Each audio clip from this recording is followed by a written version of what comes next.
felt boring in our school.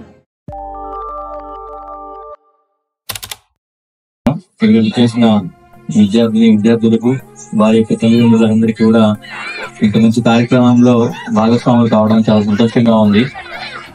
నేను ప్రశాంత school కి ప్రశాంత స్కూల్ స్టూడెంట్ ని గర్వంగా చెప్పుకునే విద్యార్థినే కాదు, ఈ రోజు ప్రశాంత స్కూల్లో మా పిల్లలు ఉన్నారు అని చెప్పేసి గర్వంగా చెప్పుకునే ఫాదర్ ని కూడా.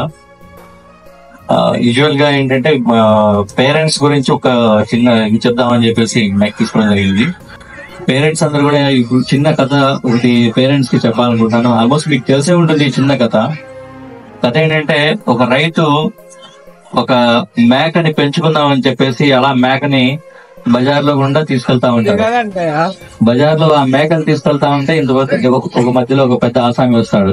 వచ్చేసి ఏరా కుక్క పిల్లని తీసుకెళ్తున్నావు అని చెప్పేసి అంటాడు. అందుకని లేదన్నా ఇది కుక్క పిల్ల కాదు మేక అంటాడు. లేదు కుక్క పిల్ల చూసుకో అంటే సర్లే ఏదో కళ్ళు కనబట్లేదు అని చెప్పేసి అలా ముందుకు వెళ్తాడు. ఇంకొంచెం ముందుకెళ్ళగానే ఇంకొక పెద్ద ఆయన వస్తాడు. ఆయన వచ్చేసి ఏంటి బాబు కుక్కని తీసుకెళ్తున్నావు అని మళ్ళీ అంటాడు. లేదండి మేకనే తీసుకెళ్తున్నాను. ఆయన కూడా అదే అన్నాడు, మీరెందుకు అంటున్నారు అని. లేదయ్యా అది కుక్కే చూసుకోండి అంటే, కాదు సార్ నాకైతే కాన్ఫిడెన్స్ ఉంది మేకే అని చెప్పేసి మళ్ళీ ముందుకెళ్ళిపోతాడు. ఇంకాసేపు తర్వాత మళ్ళీ ఇంకో ఇద్దరు వస్తారు. వాళ్ళు కూడా అదే మాట, ఏమయ్యా కుక్కని తీసుకెళ్తున్నావు ఏంటి అని. లేదు నేను కుక్కని కాదు మేకని తీసుకెళ్తున్నాను అంటే, లేదయ్యా కుక్క సరిగ్గా చూసుకో అని చెప్పేసాడు. వాడికి కన్ఫ్యూజన్ వచ్చేసి ఇంకేం చేయాలో అర్థం కాక ఆ మేకను అలా వదిలేసి వెళ్ళిపోతాడు. ఈ కథ ఎందుకు చెప్తున్నా అంటే, ఇప్పుడు కార్పొరేట్ స్కూల్ వ్యవస్థ నడుస్తుంది. ఈ కార్పొరేట్ స్కూల్ వ్యవస్థలో ఏంటంటే ప్రతి పేరెంట్ భయపడుతున్నారు. దర్శిలో చదివిస్తే ఎలా ఉంటది, ప్రశాంత స్కూల్లో చదివిస్తే ఎలా ఉంటది. కార్పొరేట్ స్కూల్లో వాళ్ళంతా కూడా 4వ తరగతి నుంచి 2వ తరగతి నుంచి పిల్లల్ని తీసుకెళ్లి పెద్ద కార్పొరేట్ స్కూల్లో చదివిస్తున్నారు.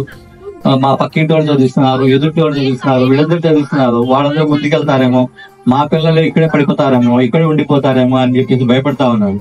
భయపడాల్సిన పనే లేదు. ప్రశాంత స్కూల్లో ఎప్పటికీ మారంది విద్యా విధానం. మనిషికి మెదడుకి కావాల్సింది గడ్డి కాదు, మేత. ఆ మేత అనేది ఇక్కడ ఖచ్చితంగా దొరుకుతుంది. మీరు రీల్స్ అవి చూస్తా ఉంటే యూట్యూబ్ లో మీకు కనబడతా ఉంటది. అక్కడ ఏంటంటే మనకి సర్వైవల్ స్కిల్స్ అని ఉంటాయి. అడవిలో పడేసినా గానీ వాడు ఎట్లా బతకాలి అని సర్వైవల్ స్కిల్స్ అనేది చూపిస్తా ఉంటాయి. మీ ప్రశాంత స్కూల్లో చదివిన విద్యార్థులు ఎవరైనా కానీ, మేము 97 స్టూడెంట్ అంటే 1996-97లో చదివిన విద్యార్థిని. నాతో చదివిన తర్వాత కూడా చదివిన వాడు కూడా 3 జనరేషన్స్ 3 తరాలు నేను చూశాను. 3 తరాలు కూడా చదివి బయటికి వెళ్ళిన తర్వాత వాళ్ళ సర్వైవల్ స్కిల్స్ తో ఇక్కడ చదివి నేర్పించిన విద్యా విధానము, క్రమశిక్షణ, ఆ తర్వాత బేసిక్స్ ఏవైతే ఉంటాయో అవి నేర్చుకొని బయటికి వెళ్ళి మాక్సిమం ఎవ్వరు కూడా వీడు 10th క్లాస్ ఫెయిల్ అయ్యాడు అన్నా కూడా బయటికి వెళ్ళి వాడు ఈ రోజు కోట్లు సంపాదించిన పరిస్థితి. సో ప్రశాంత స్కూల్లో నేను గ్యారంటీ విద్యా విధానం అనేది అద్భుతంగా ఉంటుంది, క్రమశిక్షణ అనేది అద్భుతంగా ఉంటుంది.